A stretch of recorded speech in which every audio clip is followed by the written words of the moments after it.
This is a story that really saddens me to tell because AI is really ruining everything. And I talk a lot about art on this channel, but one really big thing, a piece of art, is literature. Books, writing, it's also a form of art as well. And recently there was news that came out about how AI is damaging and destroying books. So it kind of kicks off with this post on Twitter by Hedgy Markets writing, AI companies are bulk buying rare books, scanning them through high-speed machines that cut the spines off and shredding the originals. A service called ISBN-DB facilitates orders of up to 1 million books and keeps buyers anonymous. And they're looking for pre-2022 books because they're free of AI-generated text. And a federal judge ruled the practice is fair use because eliminating the original means only one copy exists at a time. And Anthropic hired the former head of Google Books partnership to obtain, quote, all the books in the world, end quote. This sounds absolutely horrific, and it is true. There is a Washington Post article about this titled Inside an AI Startup's Plan to Scan and Dispose of 1 Million Books, written January 27, 2026, by Aaron Schaefer, Will Oramus, and Natasha TQ. This details a project called Project Panama,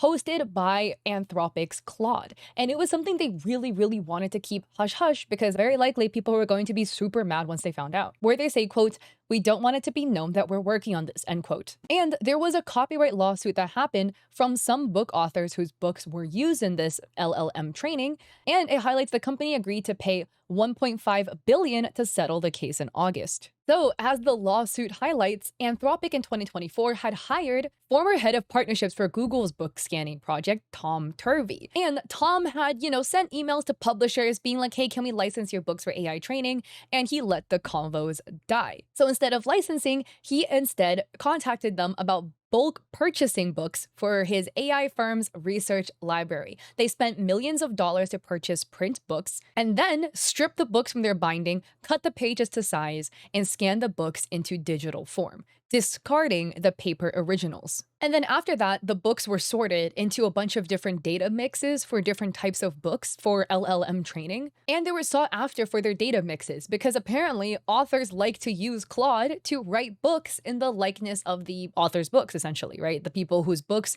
were trained on. And going back to the Washington Post article, it's honestly kind of bonkers because it highlights that Anthropic Meta and other companies, they could have gone the practical legal way to get the books, but instead they went through other ways by downloading pirated copies. And it highlights that there were many occasions where Meta employees were kind of like scratching their heads like, hey, is this legal? Like, are we sure that we should be doing this? But it was apparently escalated to Mark Zuckerberg, and he apparently, allegedly, approved it. That was just for Meta. And talking about Anthropic, the co-founder Ben Mann apparently personally downloaded a whole bunch of books from a shadow library and other copyright infringing content from LibGen over 11 days. And then, a year later in 2022, a new copyright book website was released, and he sent that link to other Anthropic employees and was like, yay, just in time, presumably for more pirated material for them to train their LLM on. But Washington Post adds that apparently Anthropic said in legal filings that the company never trained a commercial AI model that generated revenue using its LibGen data, and apparently never used the Pirate Library Mirror, which is the, that new copyrighted website, to train any complete AI model. But what I would really say is like, allegedly, if you didn't use the copyrighted material to train your LLMs, then why, download all this stuff in the first place? Like, what are you downloading it for? Your own personal reading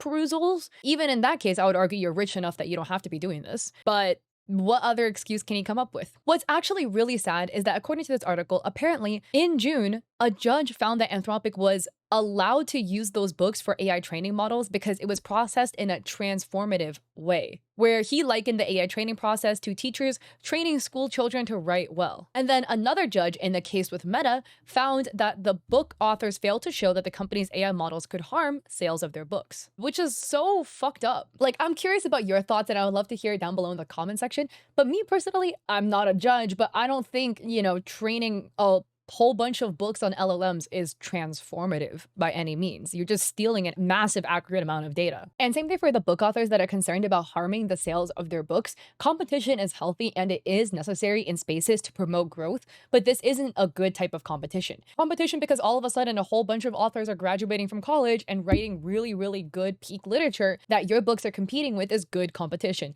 Competing with a whole bunch of people who suddenly go into Claude and are like, Claude, write me a hot fairy romance book, and they're flooding Kindle Unlimited with this stuff. That's not good competition. It's creating a lot of slop that customers that could be potentially your customers are now like sifting through. Although I guess a teeny bit of hope, the judge found that Anthropic may have infringed on authors' copyrights when they downloaded all that pirated material. And according to this article, people don't really know an exact number of how many books Anthropic purchased, but Anthropic was apparently looking for a vendor who can convert 500,000 to 2 million books over a 6-month period, and that they were using hydraulic-powered cutting machines to cut books to later scan it, and then to schedule a recycling company to come and pick up the remnants. Again, the worst part about all of this is the fact that it doesn't need to be done this way. The books don't need to be cut like this. They don't need to be destroyed. Like, there's tons of different book scanner options that don't involve just chopping the spines off the books, but it might be a little slower, cost more money, whatever. So they're just going with the cheapest and most destructive option. Give me 2 million books in 6 months. Screw it, right? Another option for scanning books without destroying them. This is a post by Brian Rommel, writing, in this machine, I can scan thousands of pages a day and never destroy a book. No guillotine spines, no ripping the bindings. Just a normal book ready to be treasured for centuries. Any large AI company can afford this both financially and ethically. And you can see here, it's scanning the book, flipping the pages, and as you can see, it's scanning in here, and we don't have to actually destroy it. And people in the comments are arguing, oh, well, it has to like be destroyed for the copyright law. Truly, do you think that is the reason why? Or do you think they're trying to be cheap and cut corners? And like you or me, who is probably equally as horrified as this happening, a lot of people are really upset about this. In the original post posted on Twitter by Hedgie, the top comment says, makes it easier to rewrite history and knowledge electronically the way they want us to see, not the way it's written in history. And this is a quote from George Orwell's 1984. Quote, every record has been destroyed or falsified, every book rewritten, every picture has been repainted, every statue and street building has been renamed, every date has been altered, and the process is continuing day by day and minute by minute. History has stopped.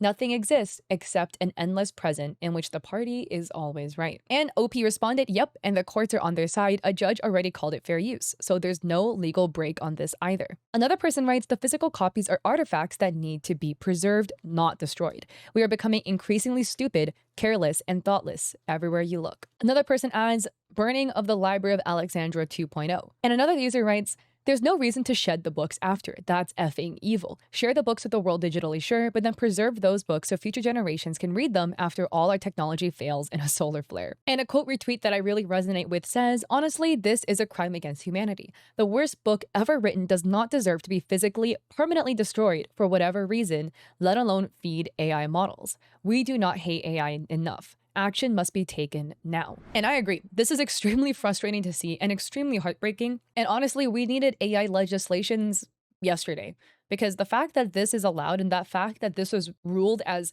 fair use just seems absolutely bonkers. And again, you might be wondering, well, how is it considered fair use? Because this sounds absolutely off the rocker, and I agree. Well, according to the lawsuit, it says Anthropic's format change from print library copies to digital library copies was transformative under fair use. Yep, because apparently you can take everybody's writing, but as long as you make it digital, that's fine. So what? Somebody has a painting, and then I scan it and upload it online and say it's mine? That's fair use? That sounds absolutely absurd. I don't even know how this ruling went through. But this final comment I really resonate with on Twitter. This person says, so if I purchase a DVD and digitalize it, that's copyright infringement. But if an AI company buys my book and scans it to train their system, that's perfectly fine. Once again, corporations are allowed to play by their own rules. I am so sick of the hypocrisy. My jaw is honestly on the floor, and I want to have hope for the future in humanity, but sometimes when I see stuff like this, it makes me so bummed out. Truly, truly, truly. So at the end of the day, what are your thoughts on all of this? Because this, for me personally, was very sad to read as somebody who loves books, and I truly, truly believe in that books are preserving history and that they should not be destroyed and chopped up to have AI train on it for selfish capitalistic greed.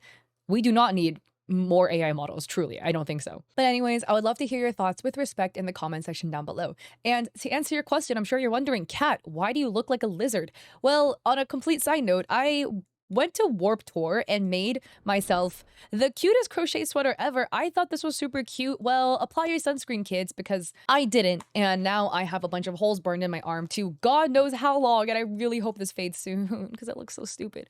But anyways, if you like this video, I appreciate it if you like and subscribe. Apply your sunscreen. I have a vlog channel where I'm posting vlogs in there, and I have 2 new vlogs, one about a day in the life and then one about an acting gig that I did. So yeah, it would mean a lot if you want to check me out there, or I stream on Twitch 3 days a week, so catch me there as well. So I hope to see y'all there or in another one of my videos. Peace.